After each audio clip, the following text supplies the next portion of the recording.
दरम्यान राज्य मंत्रिमंडळाच्या बैठकीत हिंदी सक्तीबाबत चर्चा सुरू आहे। हिंदी भाषेला शिवसेनेच्या मंत्र्यांचाही विरोध असल्याचं कळते। या संदर्भात महत्त्वाची माहिती सूत्रांकडून कळते। सरकारनं निर्णय मागे घेतला पाहिजे। शिवसेनेच्या मंत्र्यांचा सूर आहे तर हिंदी सक्तीबाबत एक समिती देखील स्थापन करण्यात येणार आहे, अशी माहिती देखील सूत्रांनी दिली आहे। यावरच सविस्तर माहिती जाणून घेऊयात। आमचे प्रतिनिधी उमेश करंजकर आपल्यासोबत जोडले गेलेले आहेत। उमेश, महत्त्वाची माहिती समोर येते म्हणजे हिंदी भाषेला आता शिवसेनेच्या मंत्र्यांचा देखील विरोध समजतोय।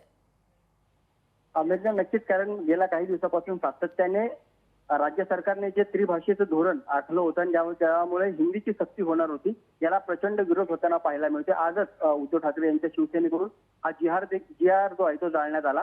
त्याच्यानंतर 5 तारखेला मोर्चा देखील आहे। जनभावना आहे की तिसरी भाषा सक्तीची पहिलीपासून नसावी आणि हा सूर कुठेतरी कॅबिनेट बैठकीमध्ये शिंदेच्या शिवसेनेला देखील पाहायला मिळाला। यांच्या जे मंत्री आहेत त्यांनी राज्य सरकार जे असेल तो मुख्यमंत्री उपमुख्यमंत्र्यांकडे एक मत व्यक्त केलेलं आहे की त्या शिक्षण धोरणाच्या सगळ्या संदर्भात पुन्हा एकदा राज्य सरकारने विचार करावा, कारण जनभावना जी आहे ती कुठेतरी सरकारच्या विरोधात चालली आहे। त्याच्यामुळे त्रिभाषेच्या धोरणामध्ये हिंदीची सक्ती होऊ नये, खास करून राज्य सरकारच्या बाबत हा जो वेगळा विचार जनतेसमोर ठेवण्यात येतोय, त्याच्यामुळे एक वेगळी राज्य सरकारच्या बाबतची भावना जनमानसांमध्ये उमटते आणि ती उमटू नये, त्यामुळे याबाबतचा विचार राज्य सरकारने करावा अशी विनंती जी आहे ती या मंत्र्यांकडून करण्यात आली आणि यासोबत ते कमिटीचं गठन करण्यात यावं, जेणेकरून त्रिभाषा सूत्रीकरण गरजेचं आहे का याचं पूर्ण कारण मीमांसा आहे तो पुन्हा एकदा घेण्यात यावा, अशा प्रकारचा देखील सूर जो आहे या मंत्र्यांनी कॅबिनेटच्या बैठकीत ठेवलेला आहे। निश्चित, धन्यवाद उमेश आपण दिलेल्या सविस्तर माहितीसाठी।